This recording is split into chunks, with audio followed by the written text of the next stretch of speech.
Good morning, good afternoon, wherever you are, gentlemen. How are you? Great. Great. Perfect.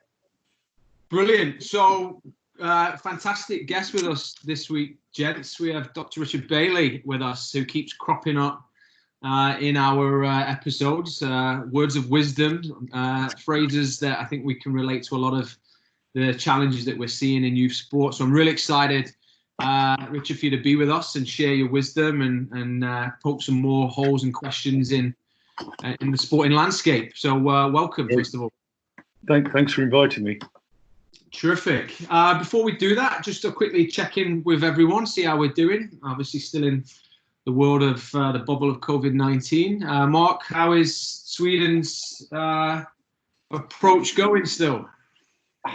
Well, of course, the old people's homes is the big issue over here, because that's where the majority of deaths are. But otherwise, children are still playing football, schools are still open, bars, restaurants are still open, lots of restrictions. Yeah, so it's not life as normal. It's kind of, a lot of individual social responsibility is the key phrase. Right. Still watching, and hopefully we'll learn from what's going on there. Britain, welcome back to Organised Soccer. You're back. Yeah, I'm back. It doesn't look any different. You'd be surprised. We had the opportunity to reinvent it, and we went back to what we were comfortable with. So here we go. Kids are again mini professionals, are they?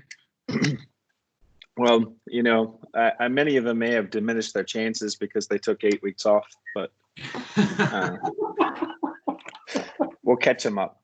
10,000 hours. Got to reschedule. That periodization in full flow again. Yeah. But yeah, it's good. Good for you. That's good for the kids. Shouldn't this episode carry a pseudoscience health warning? Yes. Yeah. Don't inject disinfectants. So that's not your halftime, hydration process. It's not. A little saline and bleach. Well, if we listen to your president, God knows what we'll be doing. Richard, whereabouts are you in the world, my friend? 1 second. Oh, I am in Berlin, which is in Germany, for those who didn't study geography. Beautiful city, absolutely one of my favourite cities. And how is the world in Berlin? And the Bundesliga is back. Yeah. It's okay. I mean, it's Berlin doesn't have a strong football culture, as you may know. So at the moment, the stadiums are empty, but for Hertha, the stadiums are always empty. So it's fairly typical. No, it's fine. I mean, Monday this week was the first day where we stopped the lockdown. The previous Monday, they started encouraging people to get out. And we've had a 300% increase.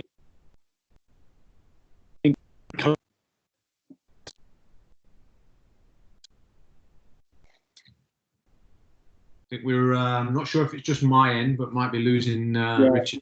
You lost him? Yeah. There he's back. We lost you a little bit. I think what I heard was there's a 300% increase. Is that what you mean? 300% increase in virus diagnosis since Monday week. Oh, interesting. Wow. And they opened from what I understand, they opened the pubs, didn't they, on last week? Yeah, and restaurants. Yeah. You have to be spread out, but no, it's I don't know what will happen, but it's been a significant increase in the spread of the illness since the end of lockdown. Right. Well, Richard, obviously we hope that Germany can obviously be back on the flattening that out, not obviously going the other way. But we're here to chat a little bit and learn a bit about yourself. So why don't you just give us an overview and an introduction to your work, what you do, and then we'll get into the main part of our conversation. Right. Well, as you said at the beginning, I'm Richard Bailey. Most of my career I've worked in UK universities. I was a professor in 4 universities in the UK. And now I'm a writer and a researcher. I tend to do consultancy. I've worked for the Premier League, the PGA in various countries, US, Canada, UK and Ireland, and so on. I'm really interested in the interaction between philosophical issues like what is science, what is health, and practical issues like, how can we do things? So, for example, if you've got one of the things we'll talk about today will be the concept of pseudoscience. And pseudoscience would be things that pretend to be science but aren't. And that's an interesting philosophical question, but it also has very strong practical implications because sports coaches are bombarded with bullshit, and they need to be able to do what's best for their players. They need to be able to tell the difference between bullshit and things that are sensible and reasonable. And that's a lot of the work I do at the moment, is that kind of connection between kind of ideas and theories and practical implications. Right, interesting. Rich, just because of I think connection problems, maybe if you want to just jump off your video, you may find that your audio won't come out as much. We do want to see your nice haircut that you were showing us at the beginning, but it might be So if just keep it off for now, mate. Sure. Smashing. Well, I mean that's the purpose of a lot of this podcast and these conversations. We ask a lot of questions. We don't have a lot of answers, but a lot of the questions that we ask are around those pseudoscience and the statements that seem to pop up around in youth sport. So, Mark, do you want to start to lead us towards kind of the core of the conversations then? Yeah. When I first reached out to Richard a few years ago, when I was falling backwards into academia, as a coach falling backwards into academia, Richard was one of those people that helped me find the words that helped articulate what I was thinking. And one very influential phrase that Richard has used a lot is "children are not mini adults." And I think it'd be good if Richard could just dig into that. Children are not mini adults. Right. I'll start talking just without the picture, and maybe you can let me know if I break up. Yeah, I mean, in 2000, I wrote a book about teaching physical education because that was my original subject background. And I used this phrase, children are not mini adults. And I thought I was ever so clever and I'd kind of invented this concept. I've since discovered it goes back years and years and years. The basic idea comes from the Swiss psychologist Jean Piaget, who's kind of the father figure of modern child psychology. And he said, to all intents and purposes, children should be viewed as a different species. And what he meant was, if you look at biological and psychological and social aspects of primarily prepubescent childhood development, it is different enough that it, on the one hand, deserves to be viewed as a thing in itself, rather than as just a continuation or preparation for adulthood. And on the other hand, that there are dangers of thinking that childhood is just a preparation for adulthood. And I'll give you a few examples. When I was training to be a teacher and a coach, there was a study that found that children's fitness was very, very low compared to adults. And consequently, the government invested in a fitness program to increase 10-year-olds and in hospital. And what we found was, well, when you ask the question, how do you know to suggest they're the fittest population of all? And it was, if you put them on a treadmill for 30 minutes, can they do it? And the answer is no. And that's why people said children were unfit. And no child enjoys going on a treadmill for 30 minutes at moderate to vigorous physical activity levels. That's nothing to do with fitness. That's to do with the fact that they're children. Children do not have sustained patterns of physical activity. Children develop their motor skills and their movement skills through short bursts of explosive action. The average amount of time that children are physically active in a school playground is 3 seconds. So obviously, they're going to struggle on a treadmill. Obviously. It seems to me that's a pretty good metaphor, by coming up with a test that is clearly designed for an adult. Can they work at a certain rate, 140 beats a minute for 30 minutes, which was designed for adults, and then say, well, there you are, children fail. You might as well just have a height test or something like that. It serves no purpose. It's simply confusing the thing that you're studying. And there are lots of examples like this.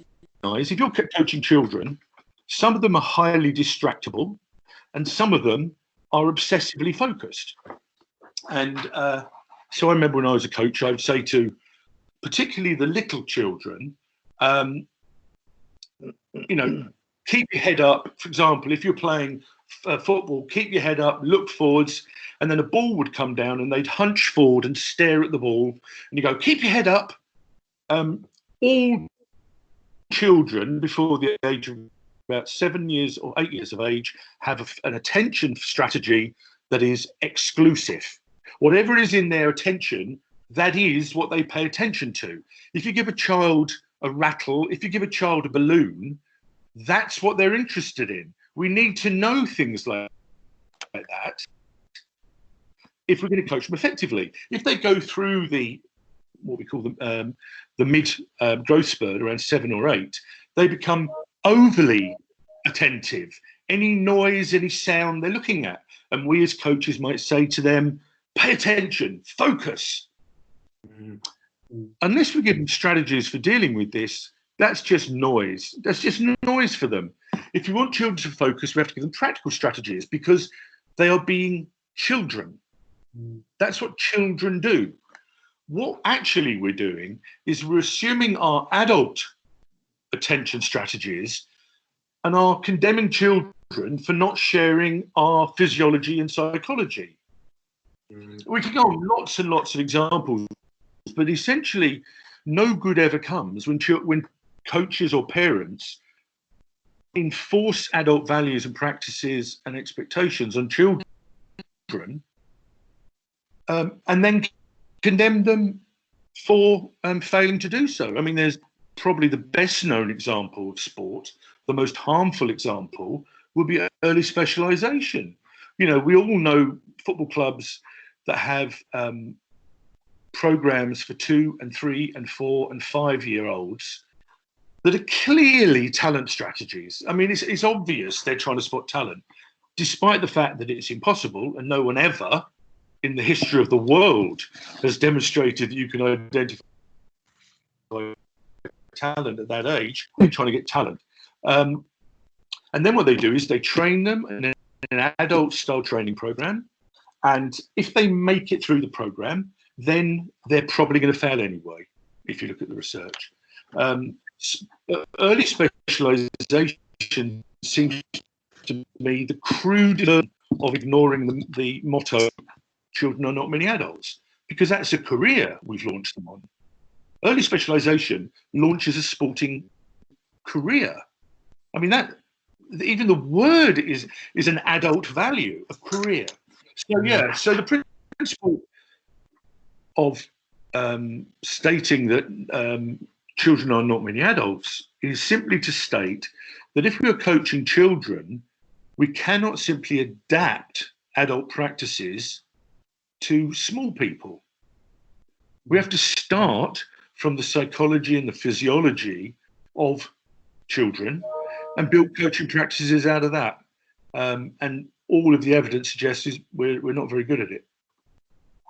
Yeah, that's really, I think it's really insightful stuff there, Richard. Like, especially I do a lot when you're in coach education and you're working with, say, coaches on their first parent coaches on their first course. The word focus is probably the most used word, you know, and they say things like, oh, children have to warm up because it gets them focused. And then, like, you know, children don't have to warm up. Exactly, why should a 7-year-old be focused? Yeah. You know? And it's like, you know, you get asked things like, oh, you know, what do you do if I'm, you know, and I'm starting training and one or two of them are doing cartwheels? And they're, you know, these 7-year-olds, and I think I say, well, ask them all, can they do cartwheels? Because you know what? That's quite good.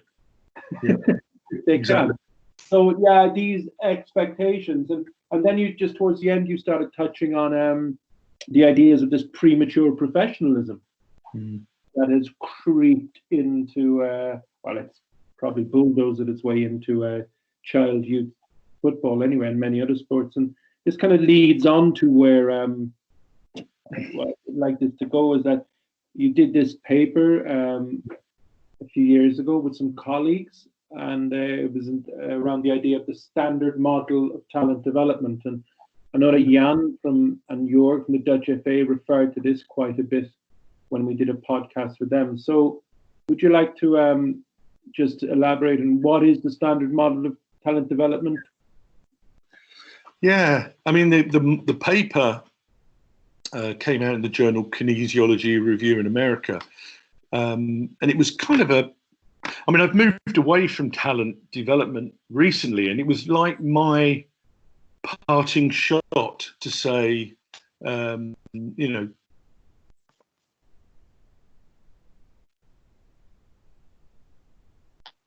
That's quite profound.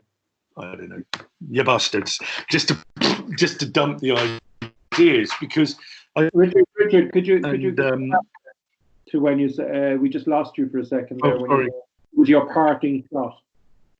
Yeah. I was. I've moved away from talent development recently. It's a really fascinating subject. Really fascinating. How can I put this? It seems to me that talent development is a branch of child development, not a branch of talent. That's the fundamental thing. That if you look at lots of models of talent development, I became increasingly worried that they were being used as an excuse to use children. And the fundamental principle in most societies was articulated by Immanuel Kant, a German philosopher, who said, you know, human beings are ends, not means to someone else's end.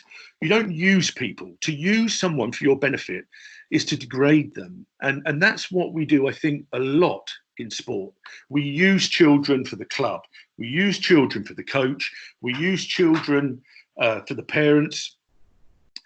If you look at the literature and talk to coaches who work with very young children, they might say things like, the kids really want to do it. Yeah, of course they will. They're children. They're biddable. They're cooperative. They're living in a culture where, let's say, football or cricket or whatever is popular. But unless they actively choose to engage in these activities, we cannot say that they are in a position to commit to these activities.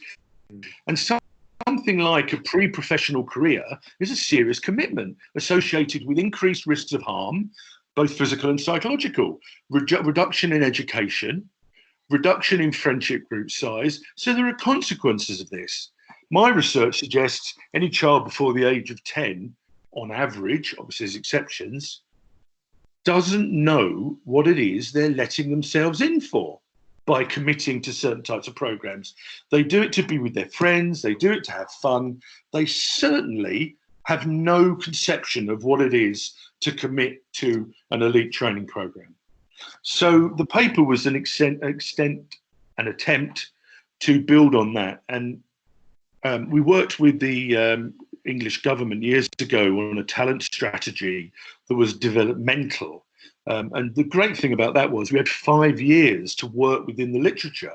It was unheard of. But it was really, really fascinating. And from that, I came up with the idea of the 3 problems that any ethical and rational talent strategy must come to terms with. And this is the moment you give a number, I'm immediately aware that I will forget some of the P's. But the first problem is the problem of participation. If children don't do your sporting activity, we have no idea whether they're talented or not. If they don't walk in the door, we know that they're lost to the sport. If, like football in England, or even more my sports like boxing, girls, for example, will never even walk in the door, we have no reason for believing that we have a rational and ethical talent cohort, because most sports, almost all sports, have nothing like enough children playing them for us to talk confidently about having kids who are talented anyway. We have children who are cooperative and relatively talented within the cohort. So the problem of participation is a bit of a problem. If you add to it, the movement in many countries, especially, and the size of the city, all these things mean that our potential population of talented kids dissipates to the point where we only really have a tiny minority. And this is what I would call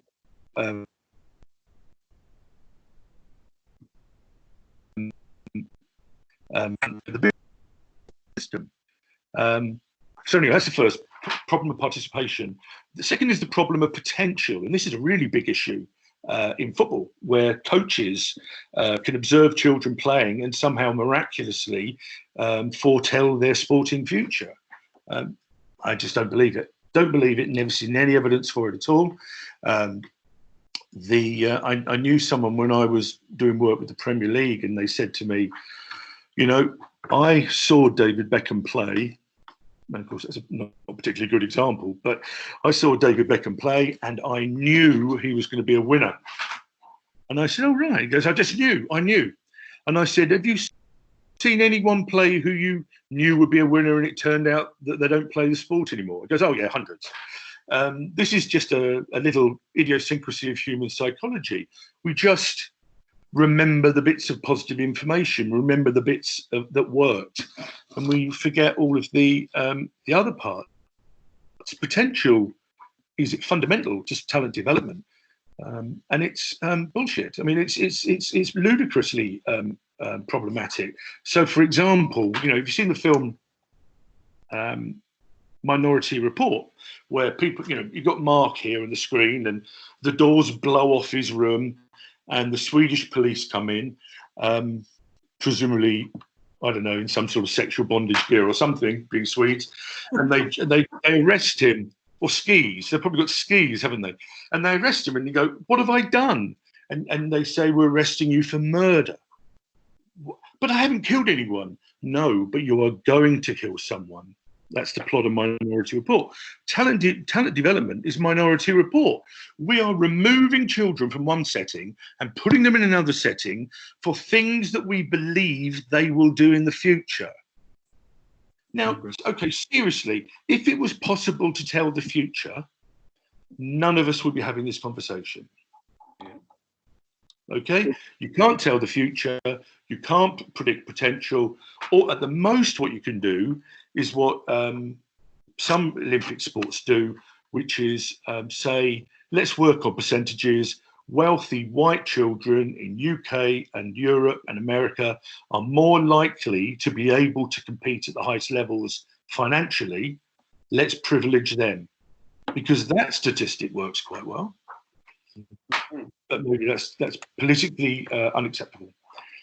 And then the third part, participation, potential, and I knew I'd forget the P. So let's say psychology. If you look at the 1968 study by Tanner, which is worth studying, he studied the physique of athletes as children who competed in the 68 Olympics, and then he studied the physique of them after the Olympics. And what he found was there was no relationship. The players who were shortest as children were often the tallest as adults. The tallest as children were shortest of adults, because puberty is a black hole. Any talent identification that takes place before puberty has to deal with the fact that it is going to be going through a developmental black hole. And we have literally, we have very little idea about what's going to come out the other side. And therefore, excluding children in childhood because they're not good enough or not fit enough or not tall enough is bizarre, because you have no way of knowing how tall or fast or fit or whatever they are after puberty. And the history of players like I was reading today about Ronaldo. If you read Steven Gerrard, his autobiography, I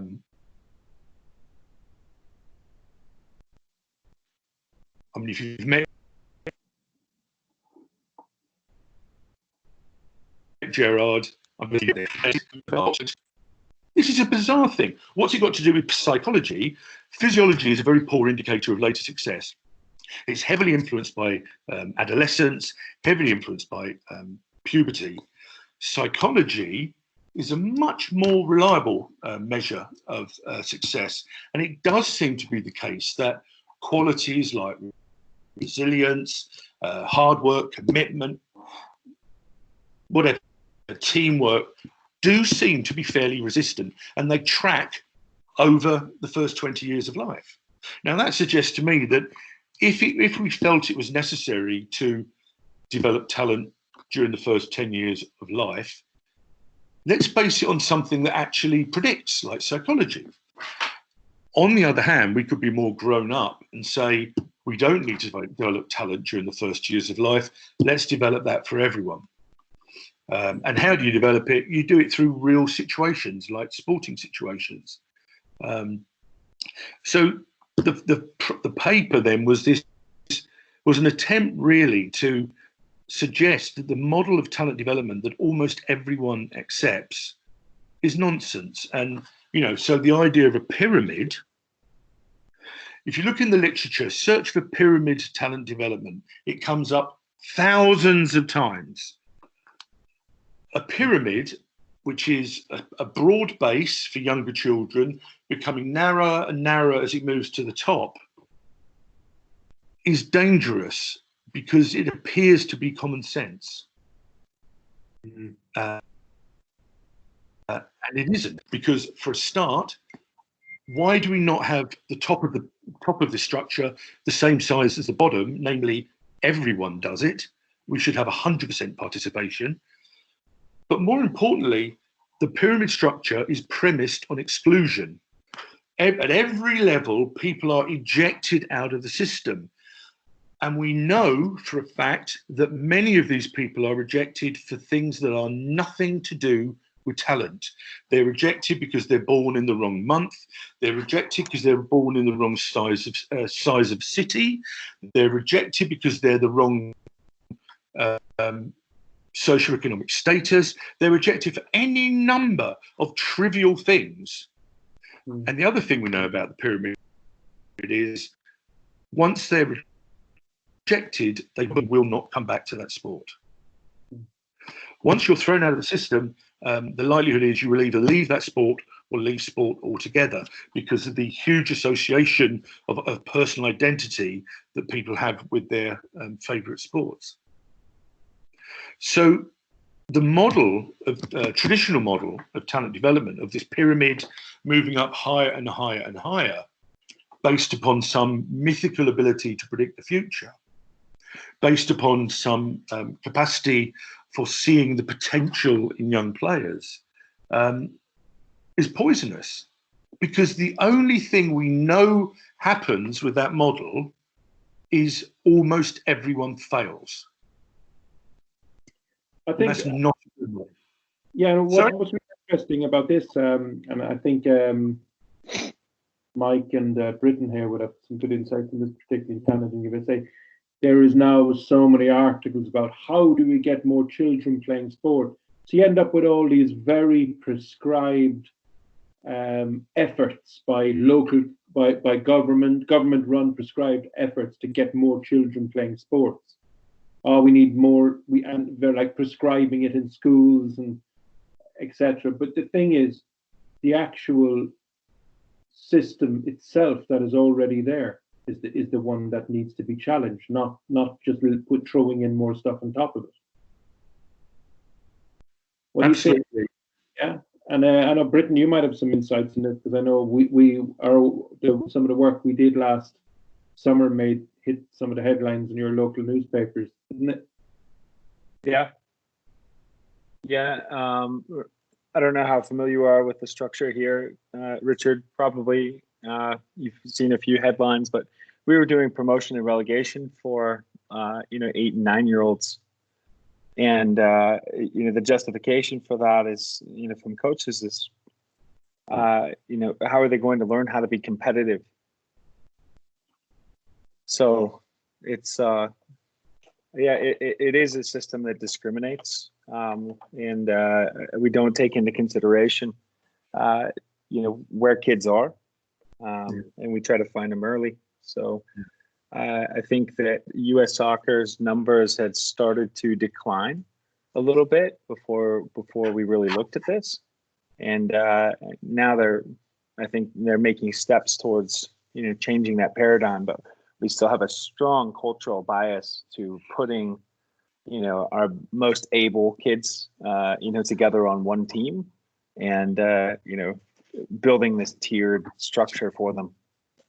Yeah, I mean, I think there's the issue for me. There's two parts to the talent development issue. One is the ethical part, and the other is the, should we say, the efficacy part, the efficientness part. I've just written a chapter for an American book on what I call open futures, and the idea is, one of the moral imperatives of any rational society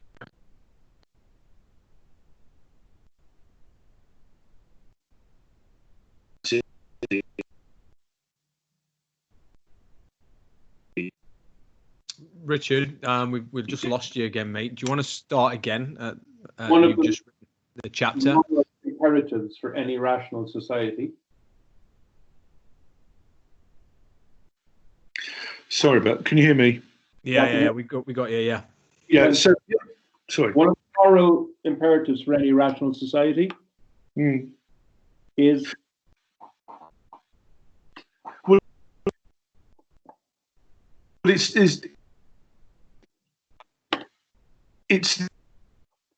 that it treats its children, shut down opportunities for children are unethical. So that could be, for example, some of the religious practices of your home country in the past, shut down opportunities to experience certain things. Education that closes opportunities for people for the future, closes their futures. And sporting practices that mean, for example, that children are identified as talented and put in some elite team at 8 years of age, by definition mean that almost everyone is excluded from that. And again, just to reiterate, we know almost all of those 8-year-olds will not progress to the highest level.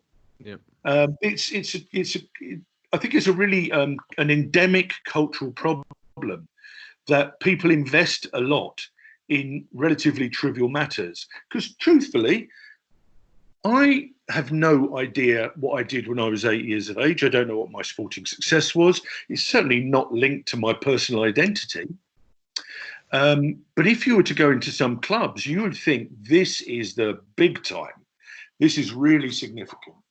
So, so I think the thing about talent development, if it's about participation, opportunity for everyone, then it is more ethical because it is linked to open futures for everyone. But also, I think the evidence shows it's far more likely to work because it's more enjoyable, it's more satisfactory. When children do not enter sport to win, that might be part of the mix, but and it's to have enjoyment with their friends, to have social fun, to play, to do cartwheels. And if we impose a relatively minor motivation like winning, then what we're doing is we're squeezing out the reasons they came in the first place. And football in America, as you say, has been losing players. Some very high level sports, let's say golf in Western Europe will be gone if it doesn't recruit and maintain more younger people over the next 20 or 30 years. It'll be gone. The average age of a member of the Professional Golf Association in the UK is 65 because it's not recruiting and retaining children.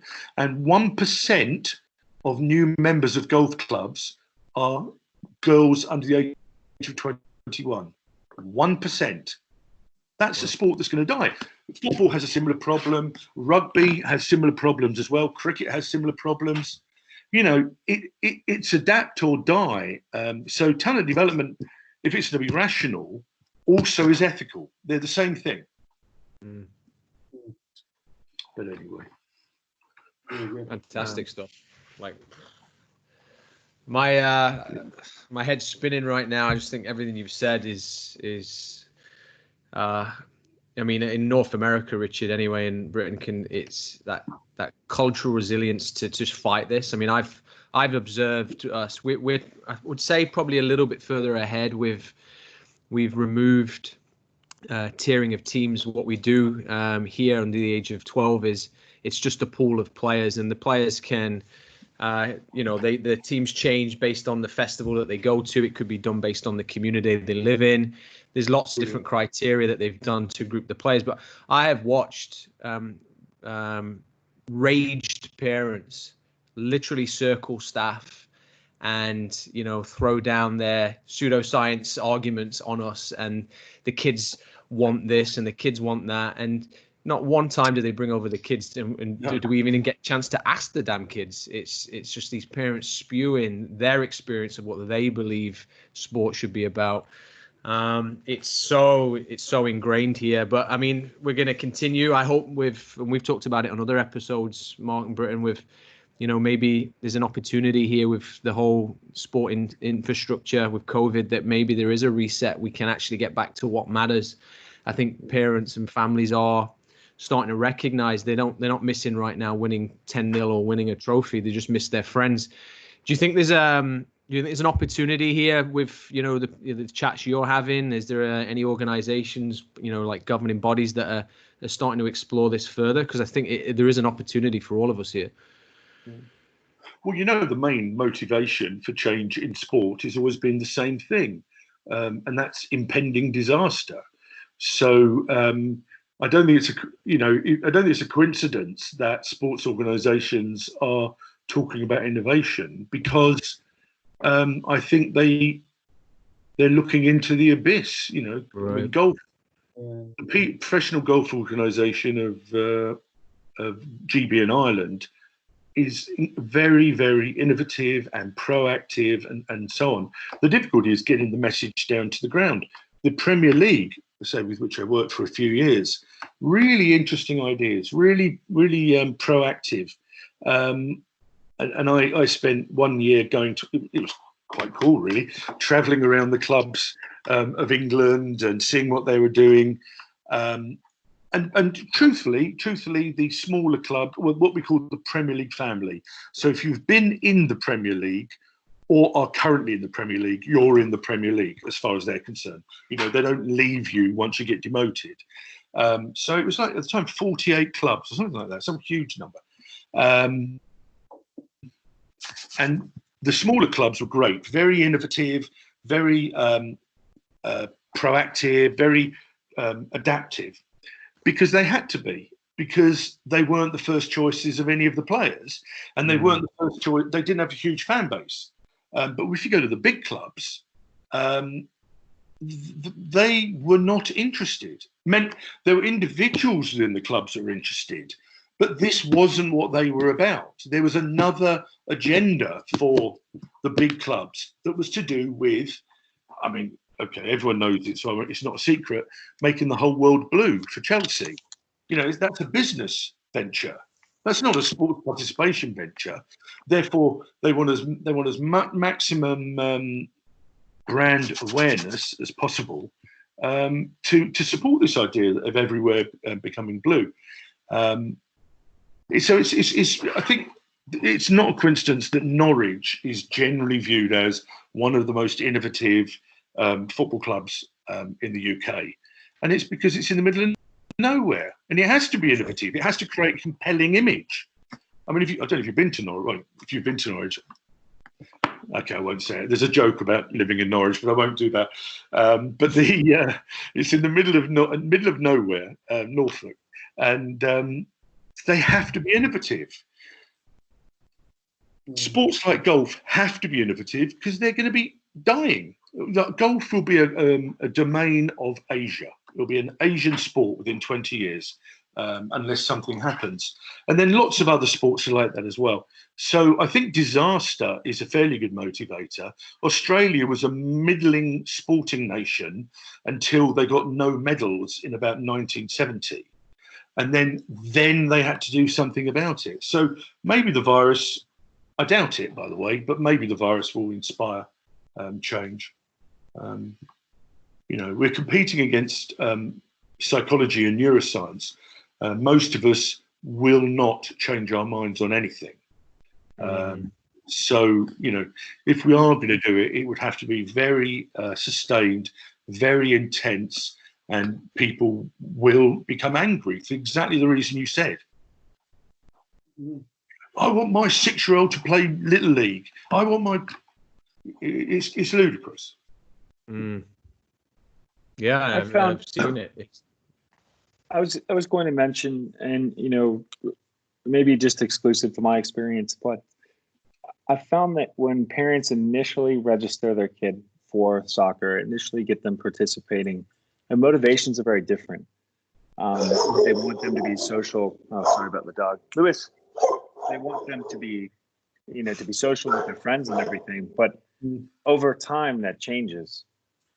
And so, you know, where are they getting these different messages, and how is the environment affecting their perception of what their child needs?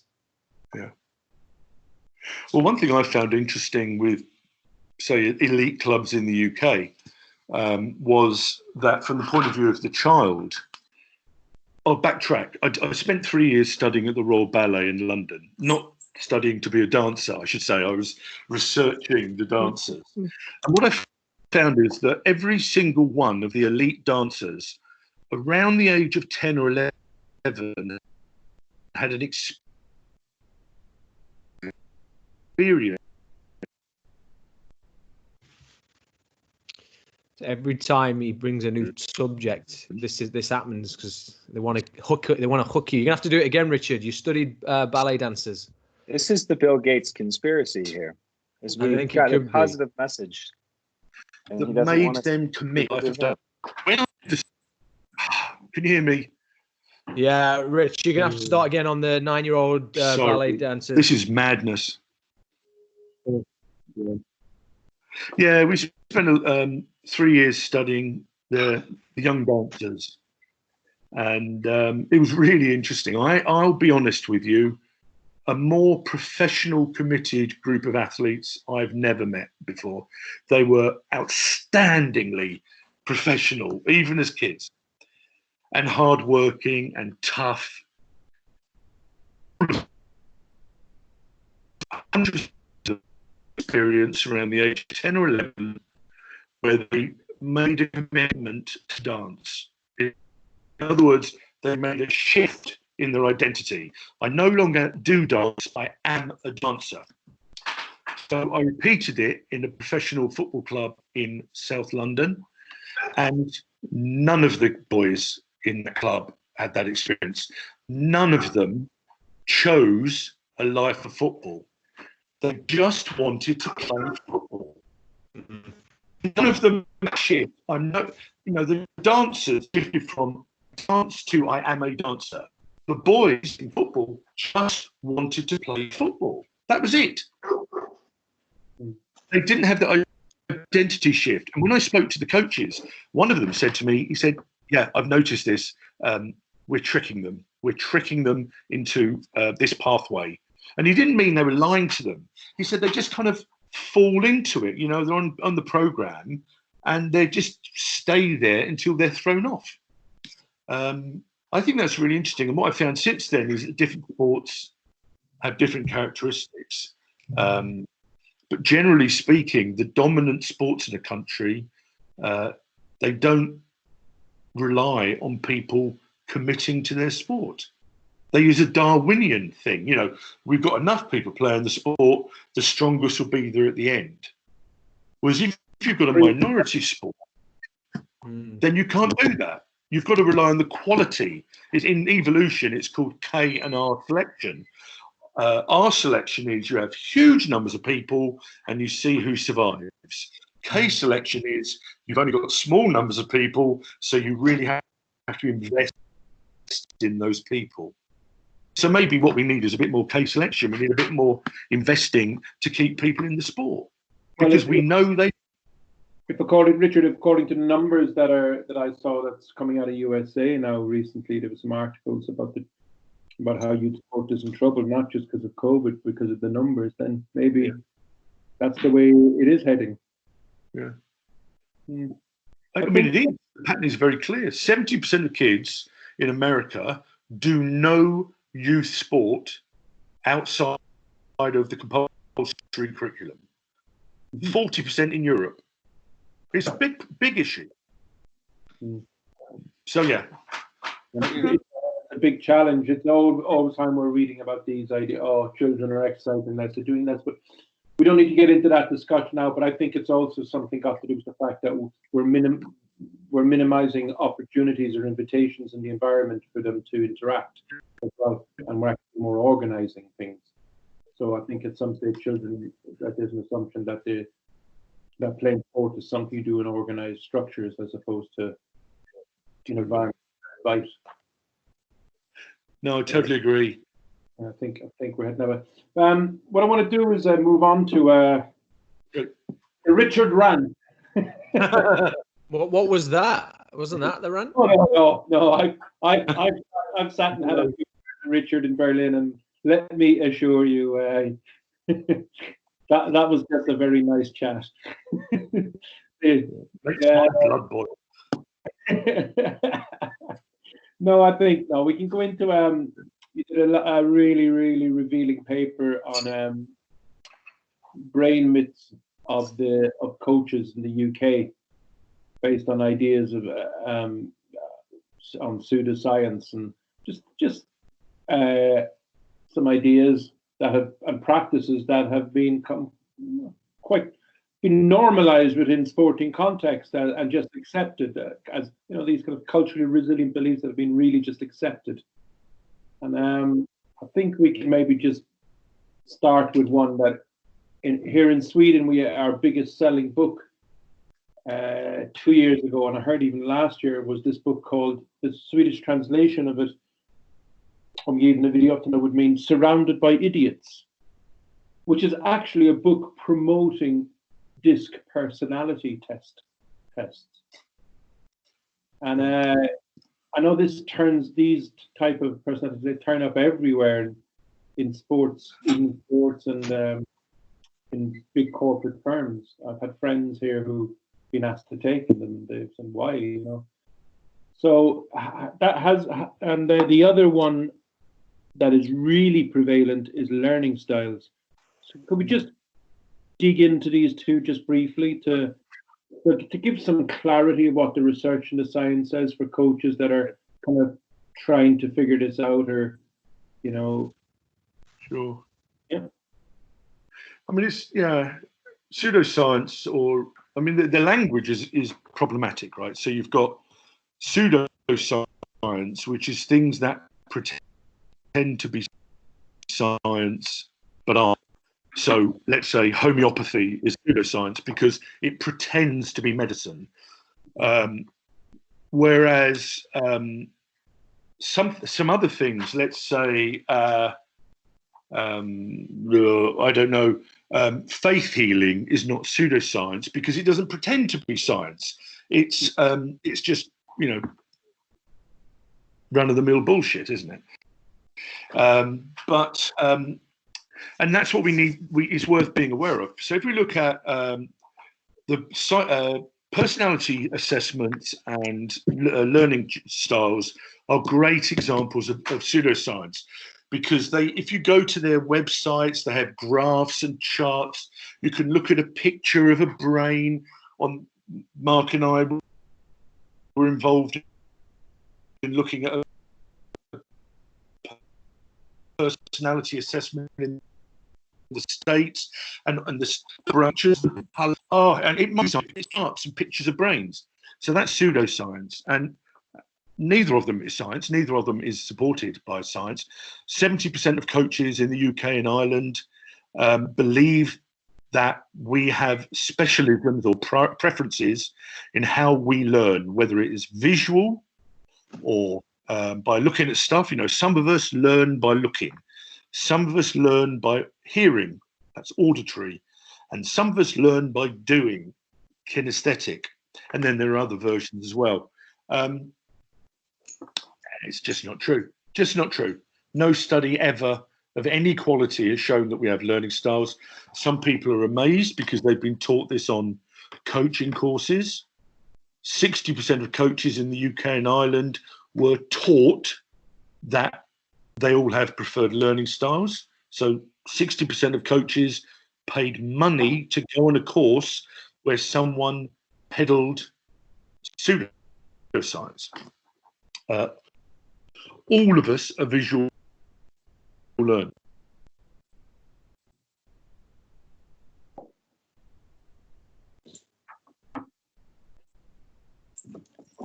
Dramatic pause. Dramatic pause. That's the simple truth. Richard, we have to go back to the 85. all visual learners. That bit you just started that sentence. What was I saying?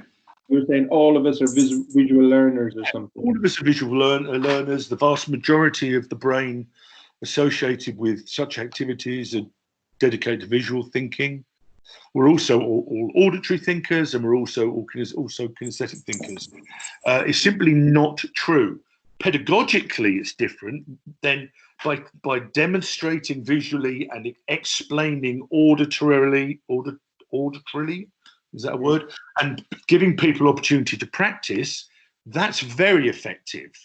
That's got nothing to do with learning styles. That's just good teaching. Likewise, with personality assessments, almost all personality assessments are based on something called the Myers-Briggs personality assessments, almost all. And Myers and Briggs were a mother and daughter in America who were two housewives who read books by Carl Jung, a Austrian Viennese psychiatrist and occultist. And that was used as the basis for their assessment. It was really their attempt to interpret Jungian models of personality. Now, two things to bear in mind here. Carl Jung's theories are religious theories. They've never, ever survive testing, and the Myers-Briggs people that put it together, it's not particularly important that they're two unqualified housewives. But what really matters is that when you do tests for validity, in other words, if I'm trying to test how extrovert Mark is, the validity means that I'm actually testing his extroversion. And that's quite difficult to do on a paper and pencil test. So when we test the validity of the personality assessment, it fails. And then if we test the reliability, now the reliability is I test Mark and I say to him, do this test and this is your personality. And come back next week and we'll do the same test again. If it is a reliable test, it'll have the same results. And you can probably see where this is going. They do not have the same results. Therefore, meaningless test. What people then say, and particularly with things like these books you're mentioning, are, but it gives you an insight, it gives you an opportunity to reflect. Well, okay, I think that's not true, because if I'm reflecting on something that is complete nonsense, that probably isn't helping me. But if it is true, I can do it with anything. When I read Harry Potter and see how, I don't know, Ron and Hermione develop some friendship, it might lead me to reflect upon my own personal experiences. If I read the Bible and I'm in Berlin, for example, many of my friends are Jewish, and they're trying to persuade me that the Bible was meant to be read as a metaphor. Okay, I don't think it was, but that's what they're trying to make me do. If you believe that everything's a metaphor, literally anything can get you to reflect upon your life. Literally anything. This is the problem with those two tests. They have the illusion of science. They talk about statistics. They talk about brains. They talk about all sorts of things, but they fail the most fundamental aspects of science, which is testing. Testing is what science is about. And when you test them, they fail. Other aspects of science are, for example, the way the brain is. The brain is not divided into learning centers. It just is not. The brain is not divided into red, blue, green, and yellow zones. You know, you may have seen it, CSI. It's just not. The brain does not have centers for particular types of intelligence. So if that's true, any theory that says they do is off to a rocky start. Anyway. Yeah, we have to expect most soccer coaches to start showing up in lab coats. Yeah. Have you guys any of these on your coach education programs, guys? No, they were removed, Mark. Learning styles were in there from previous regime of coach education. I was actually supported a little bit as well by the Coach Association of Canada, but it's been pulled out now. So yeah, those little test things are all gone. It aligns way more than with what Richard's saying, and you know, just critiquing the fact that there's no evidence to support any of this. I don't know how is it in. I mean, I know Britain. There's a lot of people trying to sell this stuff over in the US. I've seen that. Yeah, it's funny. It's almost like when it got removed from coaching education to the federation that there's a vacuum to fill, and so we're seeing that now. But I do think the market, the U.S. Federation is, pretty consistently evolving the documentation. I think the guys at the top, Zach and others, are reviewing that actually the same with coaching on a weekly basis. He's running all kinds of things. So I think over time they're getting more and more updated on the model and pulling in some good stuff and getting rid of the bad stuff. That's all we can do, really.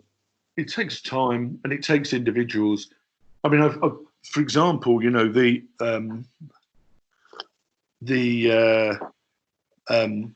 long-term athlete development model is mainstream in Canada, was mainstream in the UK, and is very popular in the USA. There have been 2 reviews of the literature, one by me, one by somebody else, and both of them say this is not a scientific theory. And yet it spreads. And it spreads. I mean, why you may have ideas, I don't really know. I think it sells it on the phrase long-term athlete development. You think, oh yeah, hell yeah, that sounds bloody good. The title is very good. It's a bit like the book Men Are From Mars, Women Are From Venus, if you remember that. And I bought that book and I read the cover. I didn't need to read anything else again because, you know, I thought the title was great. I mean, the book was awful, but the title was great. And long-term athlete development has a great title. Physical literacy. No one knows what physical literacy means.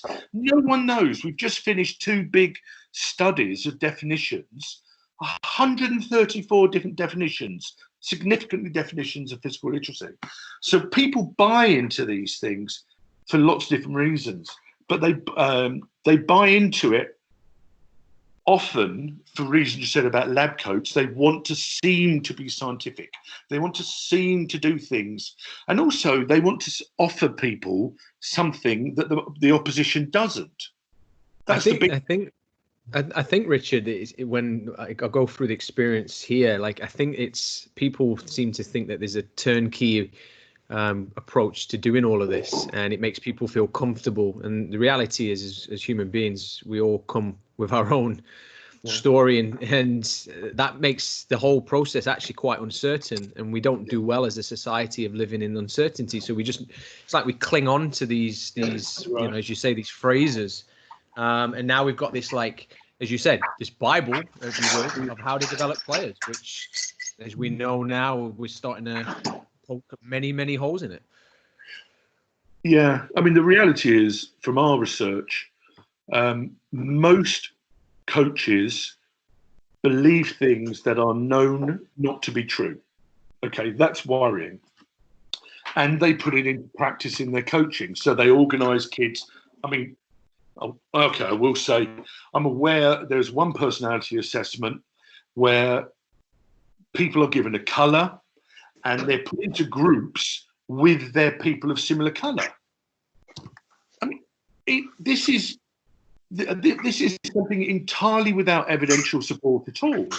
But it seems to be that you're doing something a bit modern, and it seems to be that you're doing something a bit kind of cutting edge. In fact, what you're doing is you're randomly putting people into groups and then doing some silly games. But the other half of the equation is, if you're a national governing body doing a coaching course, you're almost always charging people to attend your course. So I think that's fraud, is my view. If you go on a course and somebody teaches you NLP, neuro-linguistic programming, they have sold you a product dishonestly, because NLP is not a scientific. If you go on a course and they talk about learning styles, or something I read yesterday, brain gym. You can all do this. You know, I'll show you. I'll go into the video. If you do certain actions that go across the center line, you connect your two hemispheres. Obviously, you don't. Obviously, you do not do that. But brain gym currently makes $6 million a year in America alone. 6 million. I mean, wow. It would seem to me that, you know, a child would figure out this is nonsense. It is hugely popular. We're in the wrong business, and maybe we should have an open competition to any listeners to see who can come up with the best thing that we can try and sell. I think so. You know, well, it is. We're the fools. We're the idiots. But it's people, you know, you have to be intolerant of this, I think. We have to shout out bullshit where you hear it. And that's how things change. You know, one coach at a time, one coach educator at a time. Because I think the system will not change unless individuals make the change. You know, I went on a very prestigious football I taught on a prestigious football coaching course, and the reason they asked me was they wanted to base it on science. And before I got in there early, so I listened to the guy before me who said, you know, all of us have preferred learning styles. And if you use words like visual words, you connect with visual thinkers. Do you see what I mean? Is that clear to you? If you've got auditory thinkers, you need to use auditory words. Can you hear what I'm saying?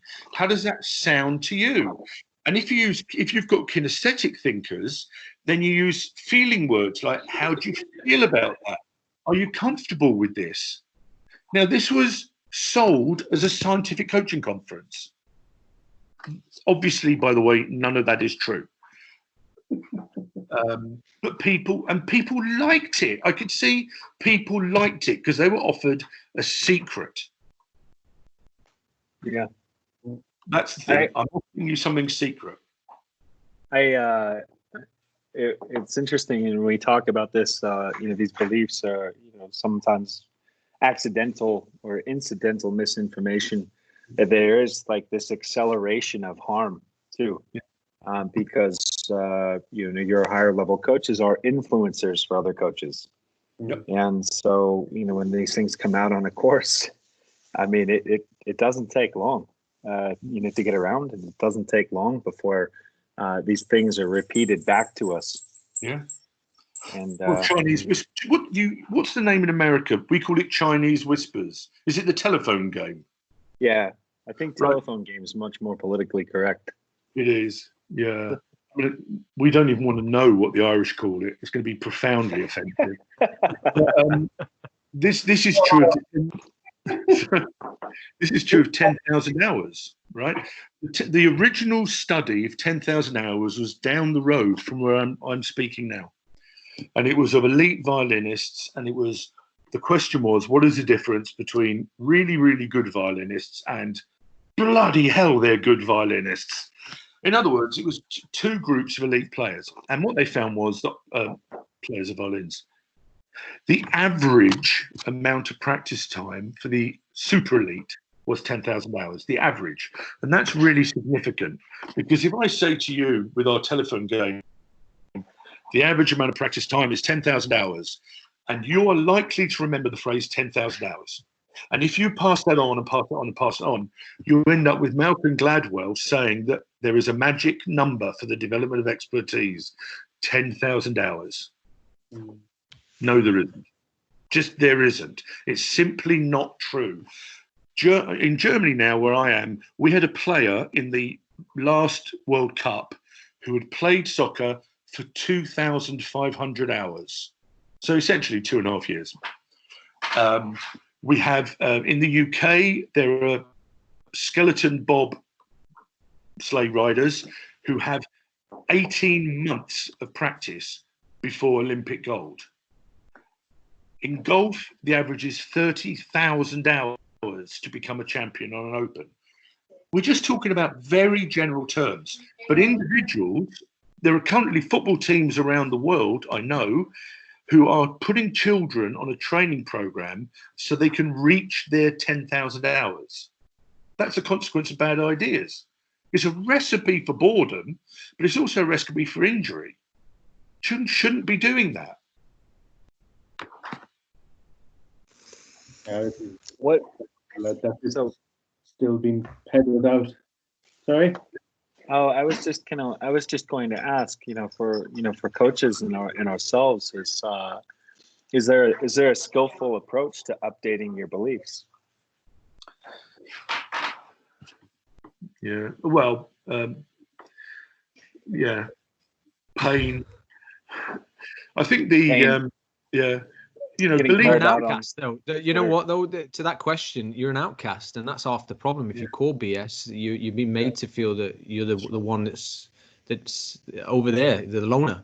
I mean, I've had conversations because people are making money off selling this crap, and they keep their jobs. They maintain their role of importance. That's what I've experienced. Or you get told, stop being so negative. Exactly. Listen, guys, I'll have to start heading off because I have to go to another meeting pretty soon. Yeah, that was terrific, Richard. I mean, I'd love to keep going down this this rabbit hole if you've ever got more time for us. That was terrific stuff. Like smashing information, and I know there'll be a lot of people here that will probably be able to connect with what you're saying. So hopefully we can continue to call BS on a lot of the pseudoscience that people are hearing. That's the aim of the game. Have you guys heard the study on like the difference between lying and bullshitting? Yeah. Harry Frank.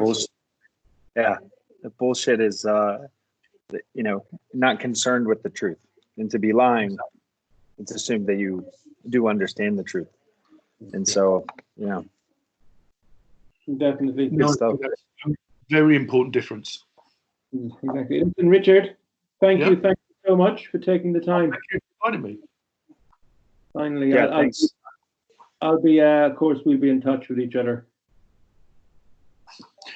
Yeah, and I'm sorry about my my typically inefficient German Wi-Fi. Those two words I rarely ever hear: inefficient and German. Yeah, the purpose. I was going to say, Mike and I were like, "You think Mark's internet's free?" Yeah. I think the purpose of the podcast is to make people curious. We've certainly done that because half of your sentences have got gaps in it, so people are now trying to fill it.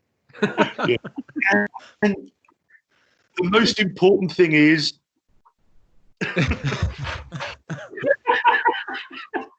and here's the answer. It's okay, all right, gents. I gotta jump out. See you later, fellas. Thank you very much. See you later, dude. Thanks, guys. Ciao. Bye.